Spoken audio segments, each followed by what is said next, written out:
Because in recent days, there's someone whose life was tragically taken by violence, and as a consequence has left a wife and some children behind. It's a tragic thing that had happened to him. What is also tragic is they're trying to make him a martyr of the faith. Now, he did violently die, but he did not die for the faith. Not the faith I know, and not for the Jesus I know. Somebody ought to help me preach today. It was a violent death, and nobody should die like that, especially in front of their children and their wives. Nobody should die like that in front of anybody. But let's be clear. He wasn't a martyr for the faith. People can say that all they want. And he can call himself a Christian if he wants. But you can tell a tree by the fruit it bears and not by the title it wears. You can call yourself an orange tree all you want, but if all you got is poison berries, you are not what you say you are. We're not supposed to judge, but the Bible does tell us to be fruit inspectors. And listen, I'm still looking for evidence that he was a follower of the sable skin sandals wearing carpenter from Galilee. I don't see no evidence. What I see is what he said he was. And that was, he was a white Christian nationalist. And I put it in quotation marks because I don't know how you could be a white nationalist and a Christian at the same time, just like I don't know how you could be a Klansman and a Christian at the same time. Because a white nationalist is someone who has a vision of America that it is to be a white ethno-state, which does not include you or other marginalized people who are brown, who are gay, y'all not saying nothing here, who are women. In fact, he said some stuff that lets you know that he can't be following the Jesus we know. No, he got shot, and they're around here talking about be careful about these marauding, he said in a lot of his rhetoric, marauding black youth who are out to hurt white people. And now HBCUs have had to suspend classes because he got shot. And I want to know, wait a minute now, what? We ain't had nothing to do with that. Why you attacking HBCUs?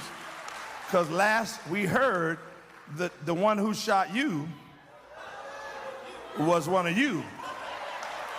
I mean, it sounds like the call is coming from in the house. No, you can't spew vile, violent, vitriolic rhetoric and say you speak for Jesus. He had the nerve to call the names of several prominent black women who are brilliant beyond debate. 8 degrees between all of them, Ivy League graduates, and he had the nerve to say about them that they don't have the mental capacity to process information in a way that you would take them seriously, and he dropped out of a community college. Those two things don't go together. You can't go around twisting statistical data so that you could promote tropes, racist tropes about the inherent inferiority and criminality of black people and say that you follow Jesus. And when they give you statistical data that says 1 in 5 women are sexually accosted, your response is that's not true because the women are lying. You can't say we need to bring back public execution, put it on TV, do it publicly quick, and get sponsors like Coca-Cola That's what he said. Don't look at me. I didn't say it. You